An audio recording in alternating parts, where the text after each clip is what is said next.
time for the doubt, they counting me out, I'm getting it in, yeah. No time for no loss, I'm paying the cost, I'm in it to win, yeah. Refuse, mine, it can't be diffused. If you ain't thinking the same, then we playing by different rules.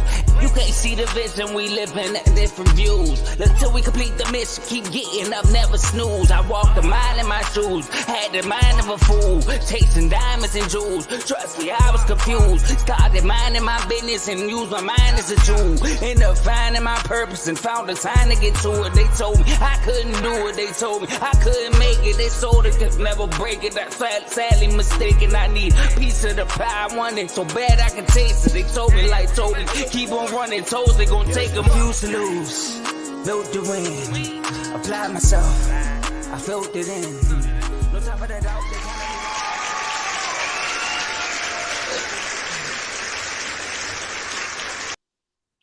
Welcome back to another episode of In the Red Corner. As you can see, we have a special guest with us today, but we also have two special guests with us today, Ty, because you know we started this running joke a few episodes ago with Mojo Promotions, but we seem like we got Ricky Management because he was backstage telling us everything that we got to talk about with our special guest today. You know, I want to say, how y'all brothers doing, man?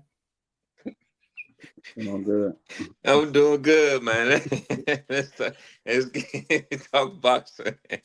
There we go. And like y'all know, In the Red Corner, my brothers keep the intros very short and sweet. So we're going to get right into it. We're going to start off by saying, man, welcome to the episode, Mo. I mean, this is a close episode because, again, I know, that, Ricky, that's your little brother, but your little brother feel like my little brother because we all family up here. And just to see what Mo's been doing in the ring and watching a few of your fights, man, I'm proud of you. But I got to introduce you to the world first. We got coming in at 176. You know, he's in the amateur elite class. We got amateur boxer Moe Payne with us today. The crowd.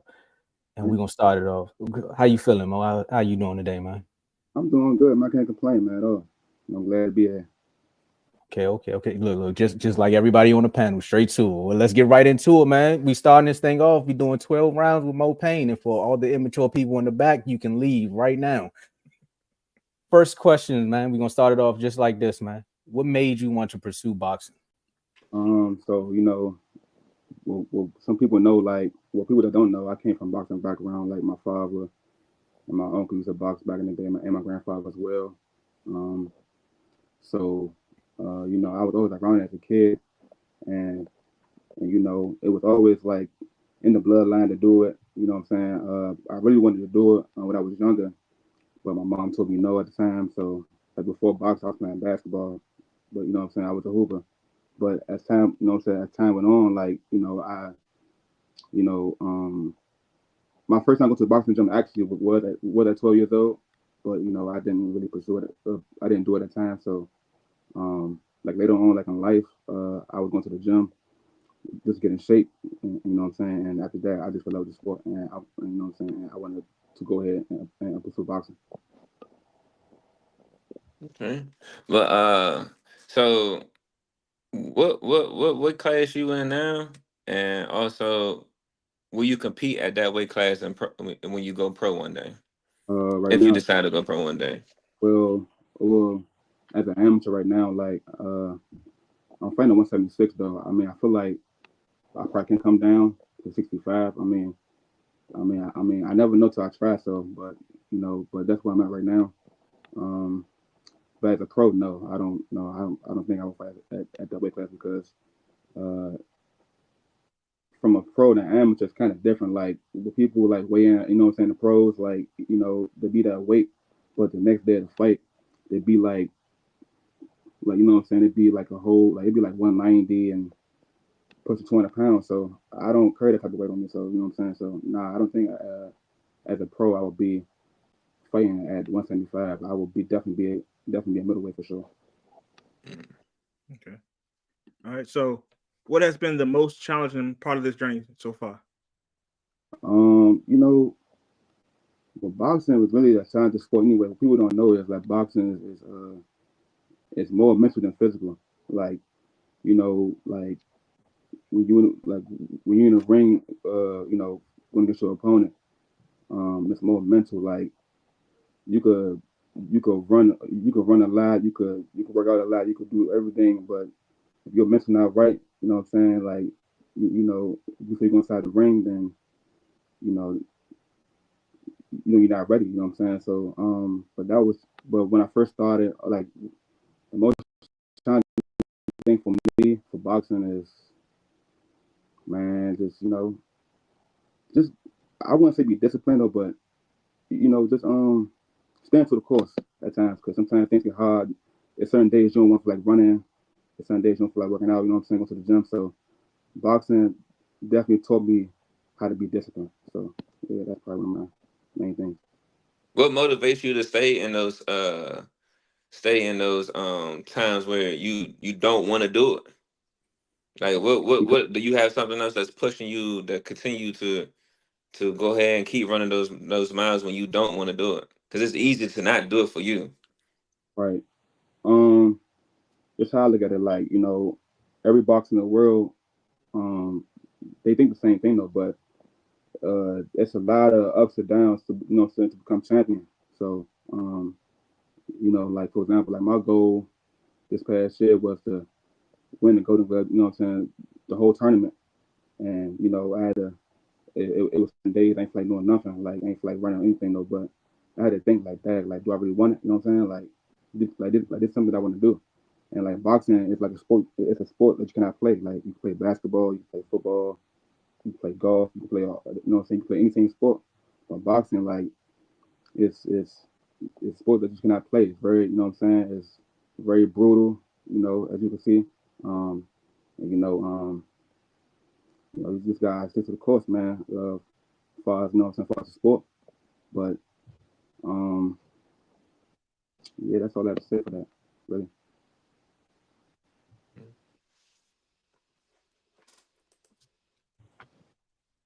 Oh, your mic.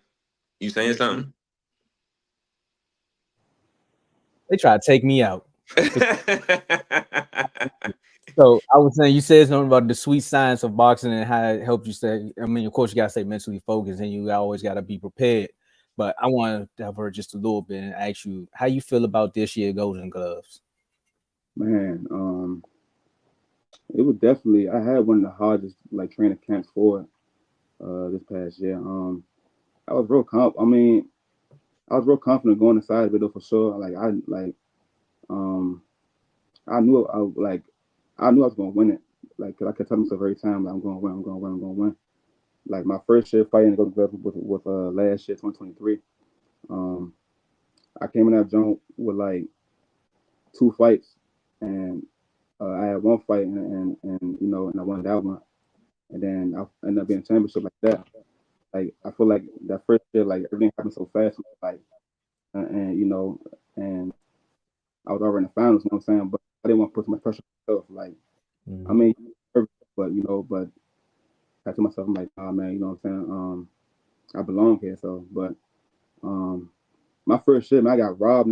Actually, I got robbed too. You know what I'm saying, by the same opponent that for this year. I beat him this year though, but they robbed me last year. I came back, you know what I'm saying, with a better mental this year, a better skill set, you know what I'm saying, and I dominated you know what I'm saying, everybody that I fought, and I just won the whole thing.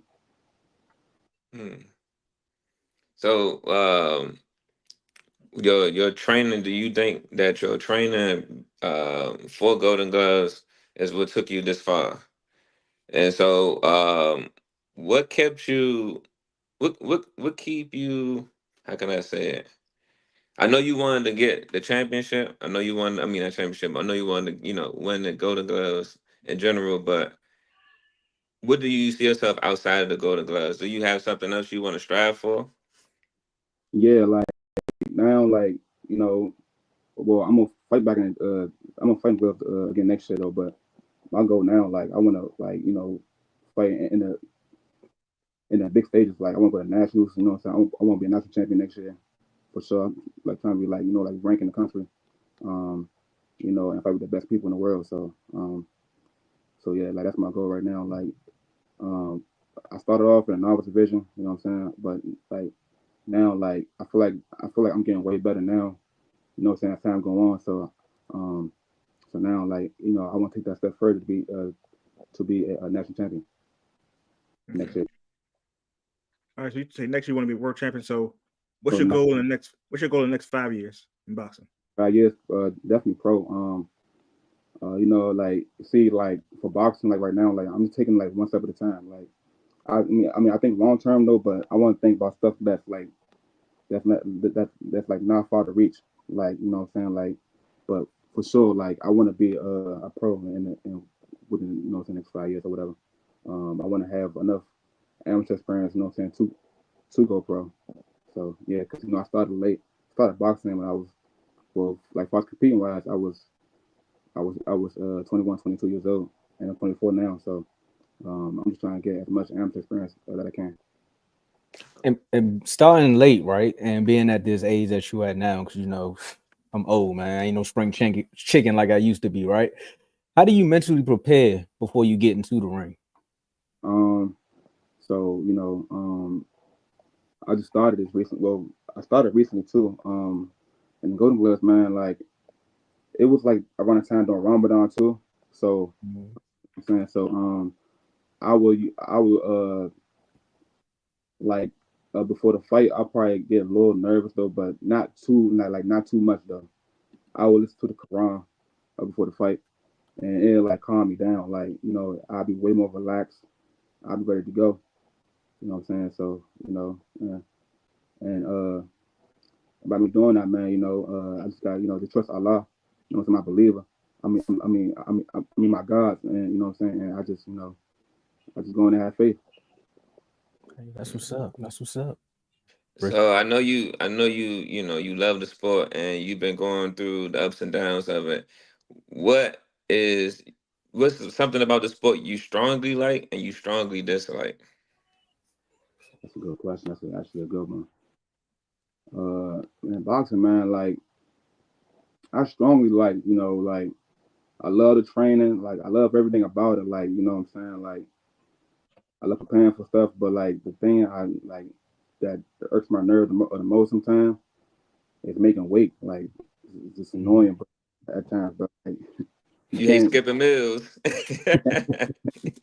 you can't even like there's certain days, bro, like you got a fight coming up, bro, like certain things will test you. You think I'm saying? Like you could you could be in camp right now and you want something from McDonald's or so you want to eat good, you know what I'm saying? Like but making weight, like it just sometimes be irritating because it be close to fight, like it be close to like fight time, and it's like dang, man, I gotta keep on cutting weight just to make weight for that fight, like. But like you know what I'm saying, like I would make weight. You can eat all you want to eat, man. What I'm saying? You can eat all you want. So it just that's the main thing for me is to make weight part. No chicken Big Macs, huh? Yeah, Nah, no. I'm about to say a good steak. He talking about a chicken Big Mac, man. Chicken Ricky. Big. He said McDonald's. That's his. You can tell that's his food craving when it's time. I just gave an example, like so yeah, that's what came to my mind. Okay, All right. okay. Who is your biggest inspiration in the sport? My biggest inspiration of the sport. I see my father, man. Like my father was one of the best amateurs to come out of like this area. So just to hear his story and and his motivation for the sport and like what he did, man, like it just gave me a whole different drive. You know what I'm saying? Even even when I was playing basketball, like or what sport I was playing, like he would tell me how what I'm saying how he used to do things when he was boxing, how he used to run and how he used to like go outside and and how he used to like what I'm saying like stay to the course and stay disciplined. So he the main reason why what I'm saying that I have the drive I have now, and yeah, that's where I got it from him. What move that your father taught you that stick with you now in the gym? I mean, I wouldn't say a move, but um, I like only thing that I stole from him was like this is defense you do, man. Like it's not a Philly shell. It's kind of like it, but it's not like when he like turns shoulder over to like to make a punch miss. I be doing that too all the time too. And also he told me to I mean he ain't teach us nothing. I mean he showed me something basic. That was a 1, 2, 3, and And to this day, that punch still works. Like the combo still works for me, so I can't complain about it. Would you say that's one of your favorite combinations? Mm, well, yeah, I mean, yeah, it's one of them. But man, if people know me, like man, the 1-2 be working for me every time. Like it's easy set up. It's real basic, not too much. So so it's easy to land the backhand. So that's just my opinion. See, Berlaga should have listened. You see what I'm saying? See, they done took Ricky out next, but we'll get Ricky back up here. See, Berlaga should have listened, man, because they was telling him to do the same thing when he was like do the 1-2, 1-2. His corner kept saying he's like, but I can't touch him. I was like, Canelo's not moving. Yeah, But but yeah, no, go. I agree. I feel like you gotta see your corner. You gotta trust your coaches, man. Even when with things when you think things are going right, just trust them. Just try it. You never know. You never know it'll work. Like you never know that it'll work until you try. So you gotta see your corner. That's for sure. In boxing for sure. Listen to your coaches, your corner. You gotta just be a student of the game. You gotta listen. That's one big thing about boxing because it's like a sport. Once again, like a sport you can't play, man. You'll go in that joint, get your head knocked off for real. So you got to go ahead and you got to listen. There we go.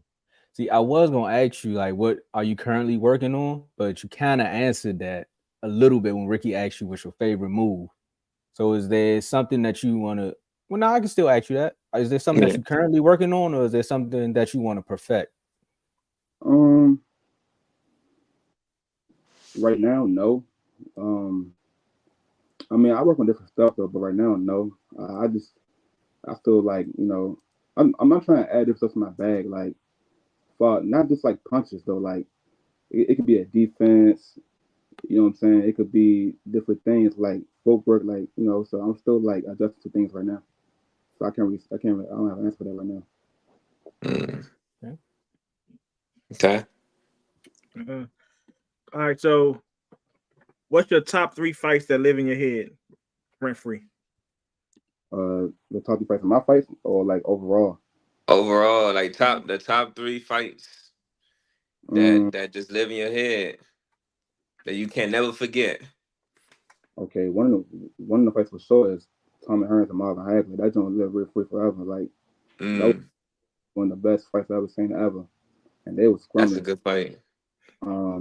Another fight that live rent free in my head right now is Hearns and Hagler. Um, Also, I like the fight when Ray fought Roberto Duran. That live rent free to my head too. That was a good fight too. Also, he made him Which quit. one? That was 2 or for 1? two. Yeah, too. Yeah, that was a good fight. And I'm not gonna lie, like this might be kind of surprising, but Bivol and Beterbiev. That fight, man, like yeah, I could watch that fight again, like right now. Mm-mm. Like very Uh-oh. very good boxing, man. Like man, that was a good fight. So yeah, so like that's all I have right now. Well, we're gonna discuss that fight later in the show. So stay in tune with us. So, what is your top Mount Rushmore of all time? Mm, of course, I'm gonna throw Ray in there, Ray Leonard in there. I like Ray Leonard. I'm gonna throw Hearns in there also. I'm gonna go with uh I would go, but see, I'm gonna go with Pretty Boy Floyd though. I'm not going. I like Pretty Boy better. Um, who else? Let me throw. I'm gonna throw Roy Jones in there too. Okay, so I'll make it a little harder. I'll make it a little harder. You got those four, and if those four was the fight, everybody was fighting each other. Who you picking to win? Out of, I mean, so I said Roy Jones, and I said Hearns, and man, hey, that's kind of hard to answer, man, because it's weight class for a reason. That's So true. that's kind of really But that's kind of. if there was an all out brawl and no weight class, who you picking? You said a brawl though, right? This and fighting in general, boxing, fighting, whatever you want to put. I'm making it hard. So basically, what I'm saying, if they was all in the ring, weight classes didn't exist. Who you picking? If I'm taking boxing wise, man, I'm going with Ray. I'm going with Ray. Super Limit. Mm. And a brawl. Actually, you know what? It might sound crazy. I'm gonna take over Jones and replace him with Ray Robinson. Now he could brawl, so I'm gonna choose Ray Robinson for a brawl for that one, in my opinion. Now I wanted to shoot you some bail, but you actually answered that question because your brother know we don't do exhibitions on here. He talking about some brawl. No, we talk boxing on here. Hey. We know some brawl. It's there. Look, you ain't see Tim try to make a brawl last night and lost. Tried, yeah.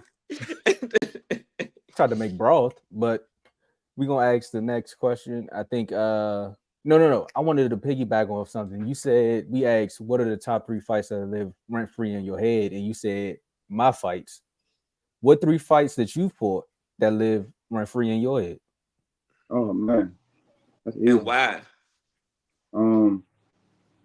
Told you the manager. It was my first Golden Glove fight. That was last year, and people don't know is that I fought my first Golden Glove fight in front of Ray Leonard. He was sitting right there by the judge and all that, like sitting right there looking.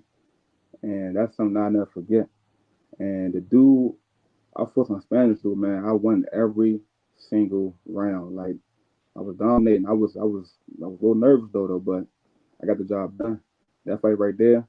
And also, another fight that live in my head is like last year, last championship fight. Everybody thought I won the fight last year in the championship, but I got robbed for that one. So that lived rent for me for a long time, especially like the whole 2023. Like I was like, cause I ain't, I was new to like competing wise in boxing, so that job like rubbed me the wrong way. So like that whole year, I just like just kept grinding, getting better, just trusting the process. And then the next following year, man, I just I was like, man, I'm gonna go in there next year and dominate and win the whole thing. And hey, with that, I stood on everything that I said, and I did it. There we go. All right. My last question. All right. Name your top 3 boxing movies in order. That I'm gonna go. I go with the. I like the second Rocky. The second John Cool. I like that one. But I didn't really grow up with Rocky for real. But that one I did see. That was actually good. I like Creed. I like the first one was good. I like the storyline that one. And I like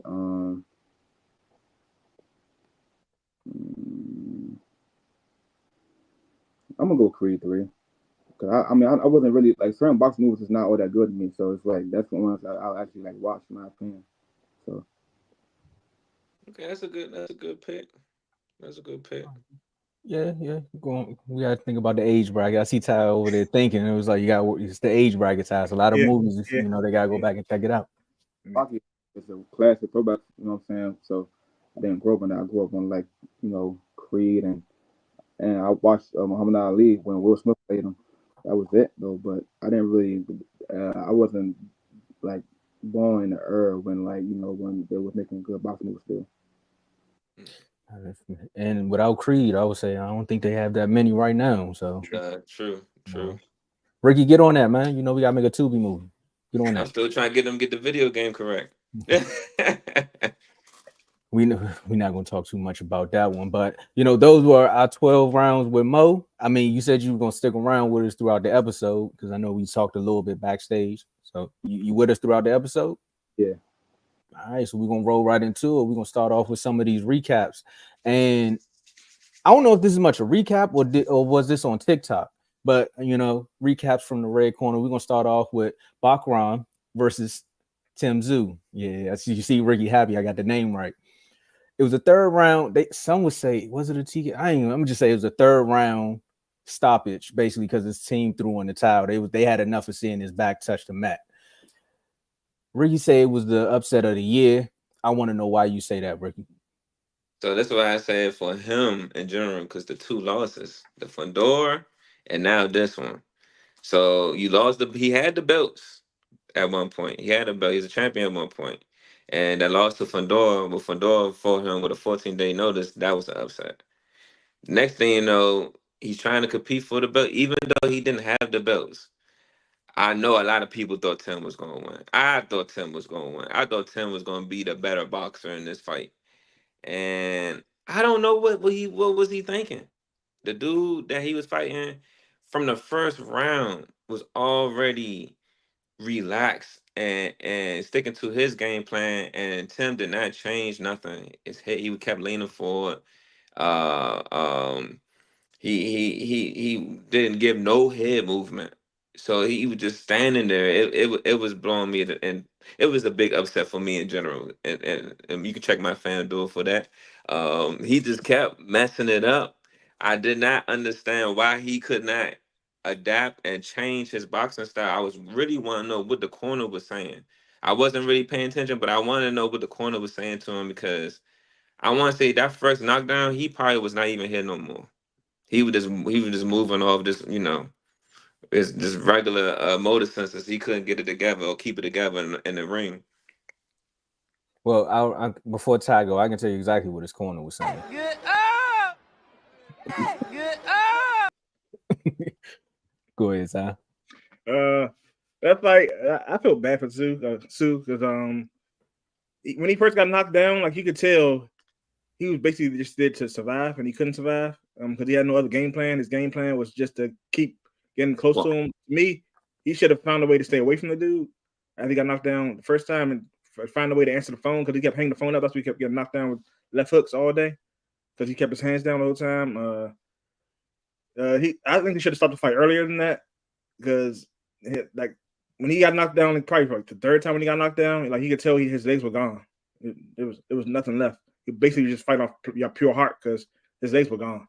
And his eyes, his eyes too. His eyes were gone too. I don't know where he was. And like he could have damaged himself really in that fight by staying in the fight. And I'm glad I'm glad it's going to do that challenge because like the ref wasn't trying to stop the fight.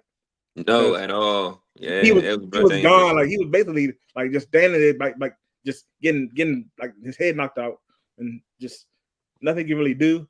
So I'm glad they said stop the fight. Should have stopped it earlier because he probably had some damage in his head. So if he fights another fight, I think he might get knocked out again because the way he got knocked out, that's some long lasting damage right there. So yeah. Mo? I mean, I didn't really watch the full fight, but I did see some little clips on PBC, well on Instagram. So, but yeah, man, I think he was just going on that like he wasn't setting nothing up. He was just lunging in the whole time. You know what I'm saying? Like while the fight was going on, and the only dude there, he's still on his back foot, and everything he threw, he counted off everything. Like the left hook set him down. You know what I'm saying? He got up off that one.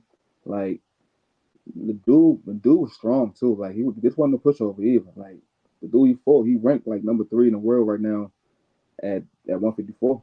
He like actually number 2 because he right under Bud. But yeah, that's what I think, man. But his corner was smart by throwing that towel in for sure because who knows, man? He could do some damage in that joint like as the fight went on. So that's my thing. Yeah, I'm definitely with y'all. I don't know what made them go say, all right, we're gonna let them fight it out in the third round. Because to see your fighter go down 3 times in the second round, that right there should let you know, like, once you get to the corner, I'm gonna ask you 2 questions. What are we doing? I'm gonna wait to see if you respond, and I'm gonna ask you the same question again. What are we doing? And if you don't respond, I'm gonna just throw the towel from just like this. I'm like, nah, we going home. Because now I gotta go back and watch the film and be like, bruh, we weren't prepared for that fight. We didn't prepare you for that fight because that one left hook set the tone. I mean, it looked like Garcia versus another person, but I'm not gonna say too much because I don't want to start that right now. We got company. So yeah, yeah. I mean, facts though, like 100%. Like, you're 100% right about that. Like, yeah, he took some damage, man. But right after, I mean, well, we gonna make that short and simple because 3-round knockouts. for opinions. We actually lasted longer in the fight than he did. So we're gonna roll right over to the next recap. And this one here, I had to go back to the last episode to say I had to remember what was said before this fight happened, because I know Ty and Ricky had a lot to say about these two fighters. And it was like, I think Ricky said these words, and you can help me, quote me if I'm wrong, Ricky. You said, hands down, Arthur gonna win this fight. Hands you hear down. that, Ty? You hear that? I That's heard what that he a lot. Yeah. Okay. yeah. And when I heard hands down, I was like, was he talking about the judges? Because that's what it looked like the judges was doing. Some of them had their hands down and not actually scoring this fight right. I don't know. I'm gonna let you guys debate it out. But Beterbiev defeated Bivol. They say by the nearest margin with a majority decision here. I don't know who. I'm gonna start with you, Ty, because your fighter lost. What No, happened? my fighter won, but all I know is if you a boxer, do not fight on top ranked cards because they don't like boxers for some reason. I don't know why. I think they hate boxers because they cheated your boy O'Shea in this fight. They cheated Sandy. She's not really a boxer, but they cheated Sandy. Her fight. They cheated Bivol in his fight. I guess if you're not a top ranked fighter, they find a way to make sure you don't win. Even though Shea is a top ranked fighter, but I think he leave on top rank, so they found a way to keep that around, keep that built inside their little home. And then on this fight, I think they wanted Beterbiev to fight because I think that they're trying to get Canelo to join top rank, so they're trying to set that up so they can get a contract with Prime. That's all I can see because ain't no way in the world he won that fight. Because I like that fight 3 times actually to try to see if like maybe I'm loafing, like maybe something wrong with me. Nah, I had him winning at most 5 rounds. I don't see how anybody had him winning 8 rounds, 8-4. I don't know if they were watching. I guess Top Rank paid him real well because ain't no way in the world so once it was 116 to 112. Ain't no way. I had it actually what I had him win about 2. I had because I had him win about 2 rounds. I don't see how they had Beterbiev because Beterbiev, he had some rounds where he landed more, but he had to throw almost twice as many punches just to land a little bit more. So I don't see if you look at if you're just going just by CompuBox numbers, you also got to count the defense also because I think he only landed over 20% probably in 2 rounds in that fight, maybe if that. So I don't see how they haven't won that fight. And somebody having winning 116, 112. Now they loafing. I agree. I'm not gonna lie. Okay, there are a lot that I agree with, but after rewatching it, from my point of view, I think it should have been scored a draw. I think it been scored a draw because I was so in tune to Bivol. Bivol, I mean, hands down, Bivol had the greatest game plan in boxing I have seen this year. He had that his performance hands down earned my respect. I'm not gonna lie to you. And he made Beterbiev turn into a boxer. You know, normally Beterbiev, he's like, he just very vicious. But this time he was able to display his boxing, and you can tell that Bivol was touching him because he didn't want to. He was giving him too much respect in the ring. He wasn't letting his hands go. He was worried about defending because Bivol was not giving Beterbiev no opportunity to counter or nothing. Every time Beterbiev threw one punch, there were 5 coming and opening up Beterbiev guard. Um, Hands down giving Bivol, but Beterbiev, I want to say starting like end of 5, early 6, he started getting in rhythm. All the later rounds, if you go back and watch the fights, watch how Beterbiev is punching through the guard and landing. That was ridiculous. Like literally watching in slow mo. Anybody that's watching that love that fight, go back, go back and watch that. He is literally beating them through the guard. And that's hard to do in this sport, especially the padded gloves and everything. But he's really beating them through the guard. I just would have preferred. I think he would have done a lot better as far as winning for Beterbiev if he would have did more body work. I was surprised he didn't do no body work against Bivol, but I think it was also Bivol's game plan that was throwing him off. Hands down, at initial thought, I was like, Bivol is up 2 rounds. But then after rewatching it, I'm calling it a draw, and we need an immediate rematch. Immediate. Well, I don't gotta ask you what's next. Mo, what's your take on that fight? And my opinion, that was the best fight I've probably seen in a while. Like, man, this was considered this fight deserved way more hype than it did. That's one. This was a super fight. This was the two of the best light heavyweights in the world going against each other, and that's what boxing needs. Like need today.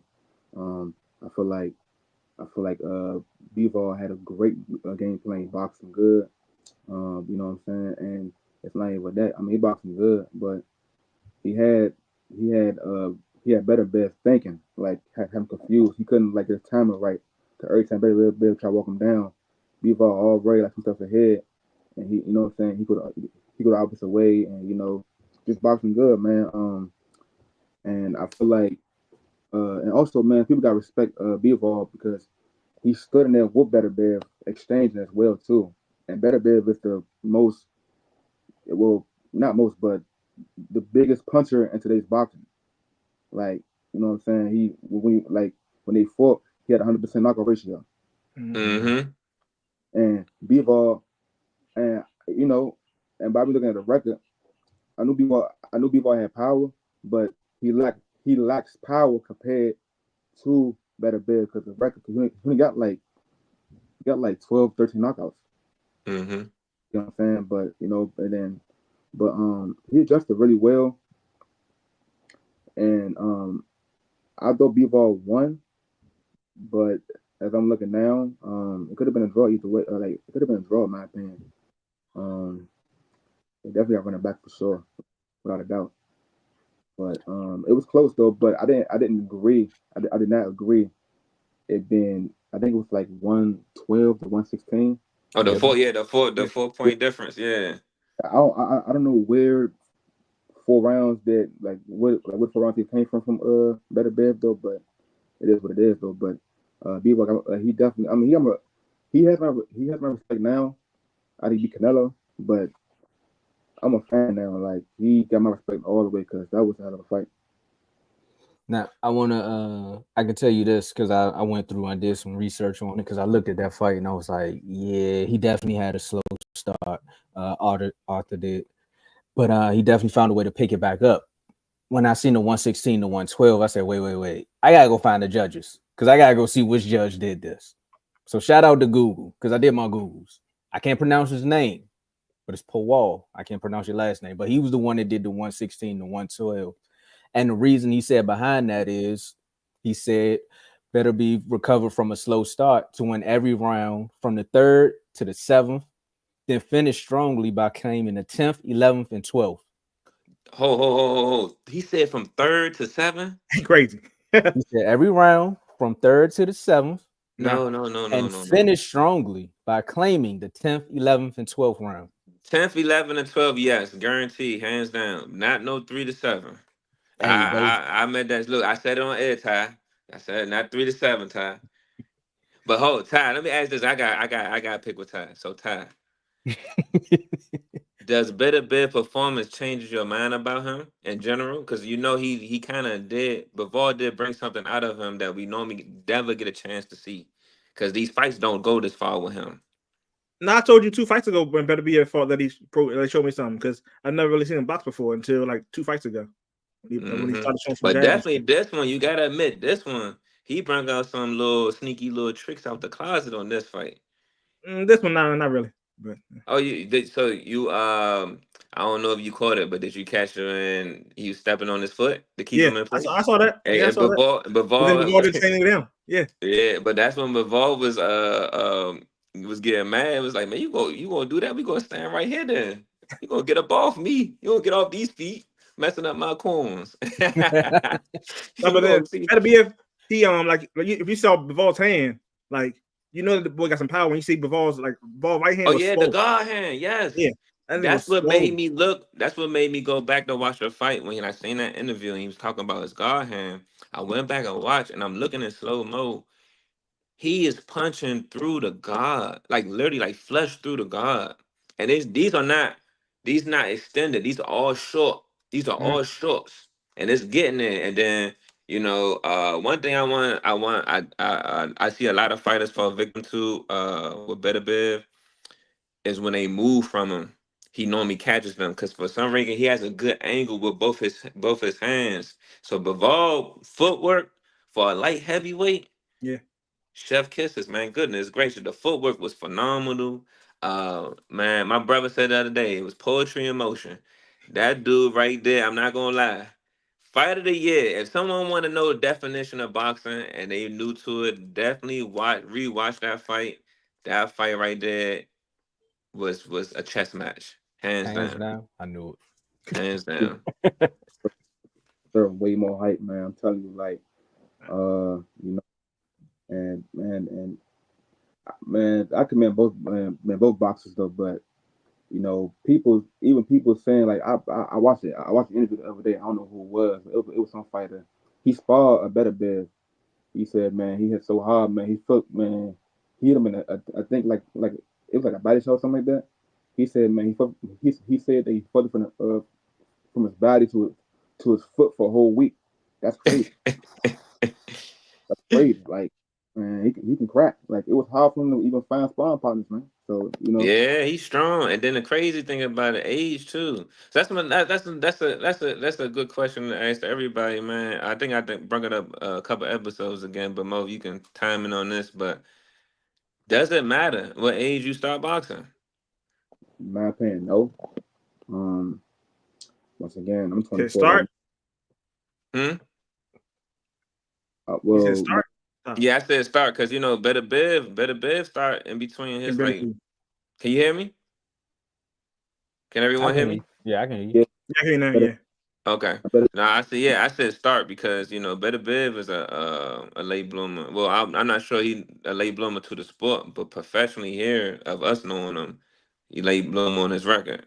He probably started yeah. late early 30s, mid 30s to where No, he he's at started now. boxing at. No, he had his first. I saying he had his pro debut when he was 28, and from there he pursued his pro career.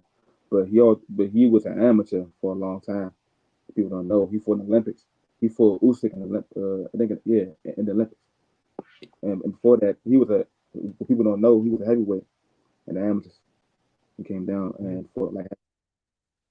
But I don't think well yeah, age play a part of, well, not in my opinion. It depends on the work ethic you got. Cause it's a Yeah. lot of it's a lot of late bloomer work uh a lot of late bloomers that are, you know what I'm saying, that are world champions. Like Deontay Wilder, like he started boxing at 21, you know, Mm-hmm. gold medalist as well. I think. Nah, I don't think it's gold medalist. I might be wrong. But it's not even that. He fought in the Olympics too. And not even that, you know what I'm saying? He had a nice little amateur career, and then he went pro, and he got a world title. You know what I'm saying? You got him, Rocky Marciano. You got all these great fighters that started late. But I just think you got to put in the work though, man. Like if you want, you got to go get it. In my opinion, like I started boxing at 21, 22 years old, and the short span of time that I thought about, you know what I'm saying, that I was boxing, I accomplished so much. So True. like anything, That's true. So age don't matter. And nope. I want to address the comment. Arthur or Canelo, man, that fight will never happen. I don't even want to talk about that one. I'm talking about it. Arthur I knew. Oh, here you easily, go. easily knocked out, body shot. He crazy. What? Arthur Beterbiev gonna kill his body. No, A Arthur. successful fight against Beterbiev, you're done. You're done. Yeah, Arthur definitely would destroy him. Bivol, yeah, he gonna destroy him. Yeah, Arthur. Yeah, and I'm a Canelo fan. He's not standing there with Canelo. He's Sarai. Don't look. You Oh, know yeah, what? we done got our first. We done got our second person in the comments is like, "Hey, man, my man said no." Nah, oh, Not that one. What you got, Bruh, Mo? nah, and he right. Dude. Like he said, hell no, Canelo is a much better body puncher. I agree. Cause man, uh, but a bit, man, I don't like his punch placement like that. For real. He's strong though, but his placement is not all that great. Like Canelo, he going like he could break you down, but only thing that between them two is uh, but a bit got has more power, obviously. So Mm-hmm. but he's not all that. I mean, he could box though, but he don't got good feet at all. No, he don't got good feet, But but he has other weapons to replace it. but he could close the distance though. You know what I'm saying? But his focus is not all that great. But you don't need close to the plant. You're fighting Canelo. He's flat-footed. That's an easy fight for him. Plus, all Canelo gonna do is have his high guard. He gonna kill his arms. You see what he just did to did the Bivol through the guard. He's definitely gonna have some head knockers coming through the guard. I can see that. That probably be Canelo's first knockout. You gotta respect Canelo, man. He got a hell of a resume, man. He fought like Triple G was a bad dude too. So yeah, I give it that. But then we talking about a whole nother weight class, and like we said in the beginning, there's weight classes for a reason. Okay, he went up the weight class. He only got 2 fights at 75. He fought Kobe. Canelo fought That's it. Tough K. That's 2. Yeah. So what, like right now in boxing or of all time? He said this. No, I'm gonna answer that now. He have the best head movement? He's up there, yes, but no. Currently, I'm gonna give him no. He's up there though. So, he might. Like today, he probably do got it. I ain't gonna lie. The best head movement? Probably do. You wouldn't give it to a Shakur? Shakur, his defense is not all like. I mean, he got. Man, I can't. I got some stuff. Oh, you got you. Look, you thinking now? He could. Shakur could like make you miss, but like he more technical. But he could. I can't explain that, man. Like he like Floyd, in a way. Yeah, like Floyd. Floyd make you like miss off of like this. You know what I'm saying? Lower sluts, but like head movement. Yeah, exactly. He takes small step back. So now you do. But like Canelo, Shakur was standing right in front of you. He don't need to take a step back. He moves his head. What? But like Canelo here, like he picks up, like he'll move his head and stuff. You know what I'm saying? He got good defense. But I think the best head move of all time. So Ryan starting you starting all the. I like this though. I like this. If you starting everything now, oh my goodness, like my burner account or something, man. Go ahead, do your thing. Man, but like head movement though, I'm like of all time, like one of the best. I'm taking Pernell Whitaker, man. He had defense. No, he definitely had defense. That was God given though, like that was God given. So we got 10 minutes left on the show. So let's talk about the upcoming fights. Who is this guy, Ty? He's loafing. That's what I'm calling him loafing. No, I'm talking about this man looking at the time. Look at him. Go ahead, do your thing, Rick. Up and coming fights, man. Take it away. Up and coming fights. So the first fight, we have first 2 fights will be before our next episode. So October 26th in Manchester, England. On the zone, we have Jack Calderell. I think I'll be butchering his last name. Versus Regis Prograis. 12-round junior welterweights. Who wins? Who gets defeated? For me, I'm going with Regis. Mo? I didn't really tune into them. I mean, I know Regis is, but I don't know his opponent. I didn't really tap into that for real, so I'm taking a pass on this one. All right, Ty. I'm going Catterall. I don't trust Regis. I don't trust Regis after what Devin did, so I'm going with Jack. Yeah, go ahead, take Jack. Jack, don't bet no money on him. I ain't betting on none of these fights. I only bet Next. on one boxer, and we're gonna talk about him in a second. Okay. Next fight, November 2nd in Verona, New York, ESPN Plus title fight. The rematch, what we all been waiting for. Robson versus Oshaki Foster, 12 rounds for Robson's WBC junior lightweight title that he didn't earn. You didn't. He didn't. He did not deserve that. They definitely robbed Oshaki, and everybody say it with me in unison. Oshaki. Oshaki. Oshaki. Unless they cheat him. That's why he better knock him out. knock him out this time. Don't No, he lose definitely him. got knocked. Shocky, if you watching, before they do it to you again, you gotta push this button. You gotta knock him out, man. Knock him out. All right, so we got that one. So this is very exciting, very controversial, especially in the, we all DMV natives. This is very, this is the dummies versus the Moes. December 14th, prime pay-per-view fight in Houston, Texas for the lightweight WBA belt, Gervonta Davis versus Lamont Roach. I'm gonna be last. Ty? Mo, you can go, Mo. You can go, Mo. I'm a fan of both. I actually went to Roach fight the summertime when he defended his world title against Fergus McCoy. Man, Roach, man, he could definitely he could fight. And what people don't know is that Tank and Roach they were rivals in amateurs as well. So and people don't really give Roach his his credit. They try to compare him to Frank Martin, and you can't do that because Roach has way more. Yeah, and Roach is a former world champion at 130. So this ain't gonna be no easy fight for Tank. It's gonna be a good fight in my opinion, and it's good for the area though. But if I had to choose, I'm gonna have to go with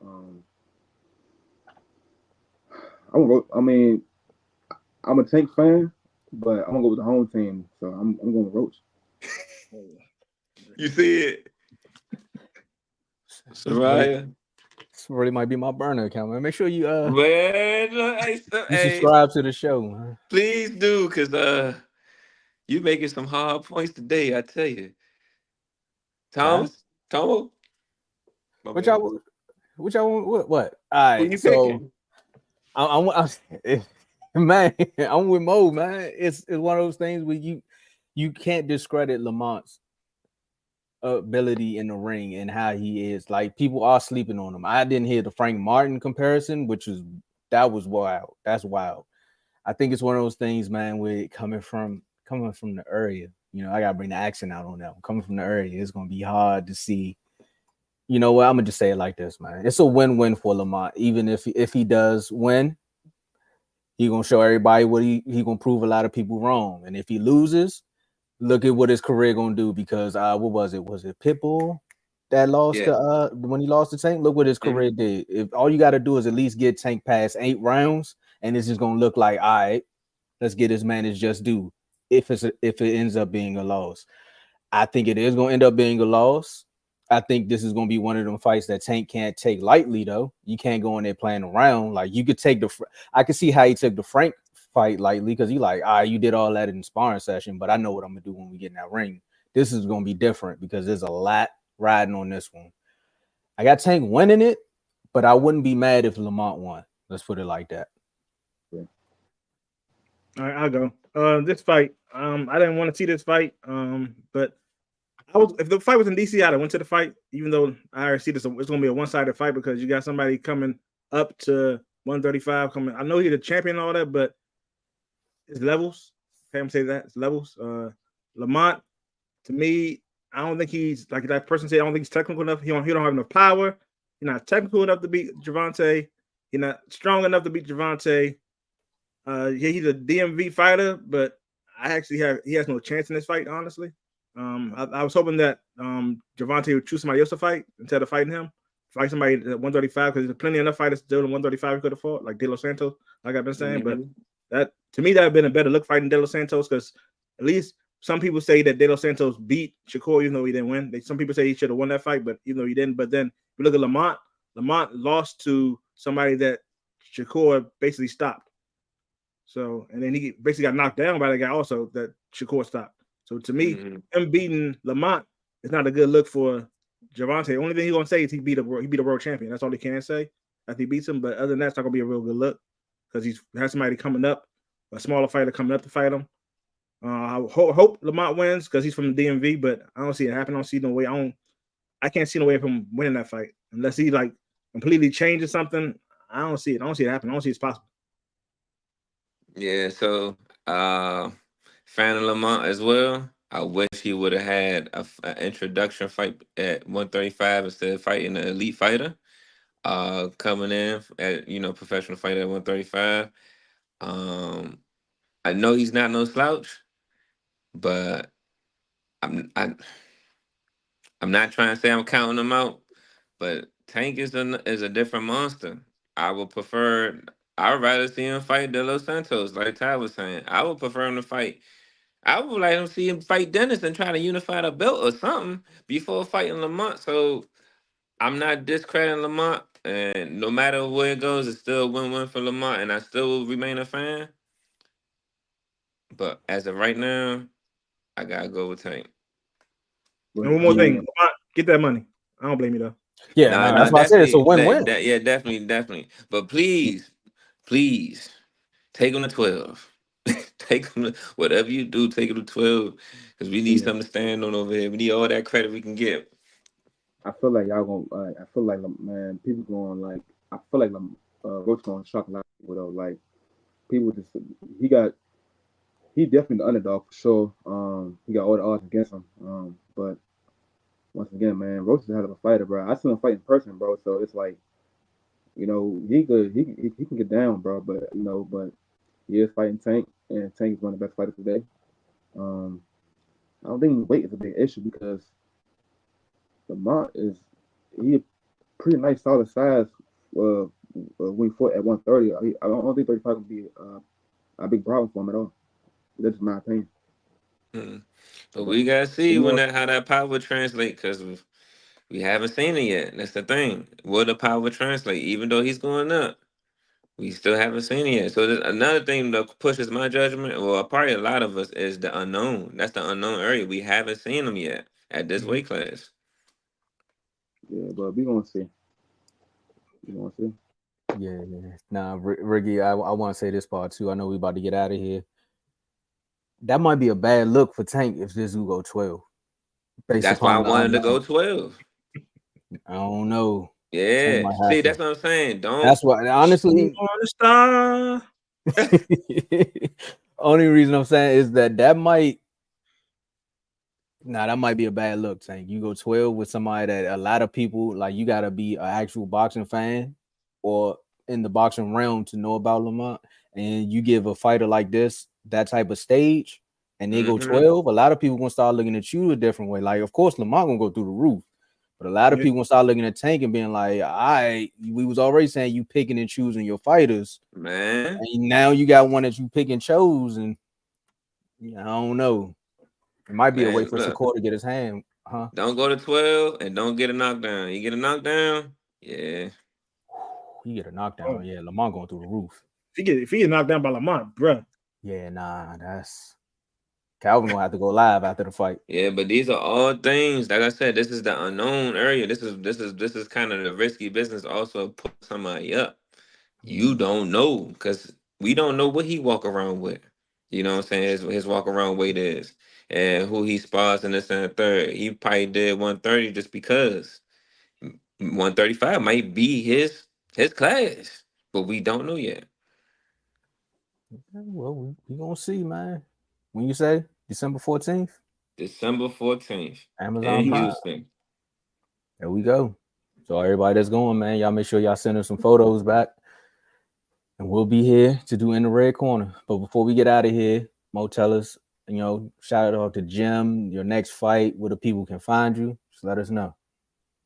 Yeah, man. Shout out to Diamond, my boss from Jim. Shout out to my guys at Finnegan, my Finnegan family.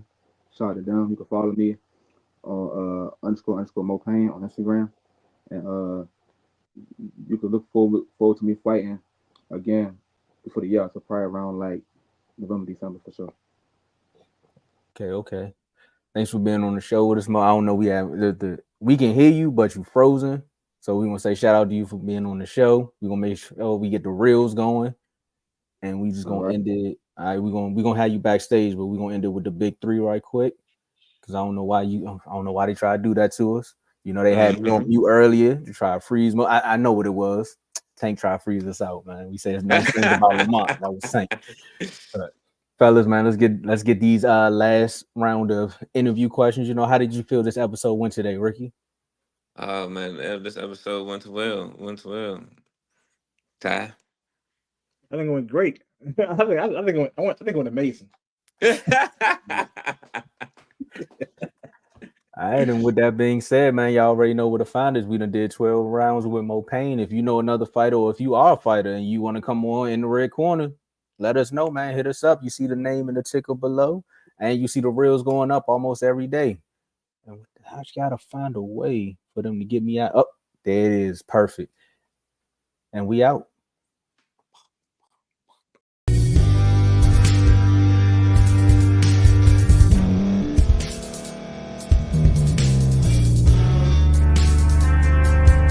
Thank you for staying to the end. If you're watching this on YouTube, please like this video, subscribe, and also hit that notification button so you can be notified next time we put out a video. If you're listening on any podcast platform, subscribe and hit that notification button, y'all, so you can be notified we put out another podcast audio. And last but not least, hit that share button. No matter what you're listening to or watching it, hit that share button and send it to somebody that you know that would love to watch this episode you just listened to. So once again, thank you for staying to the end, and we'll see y'all in the next episode.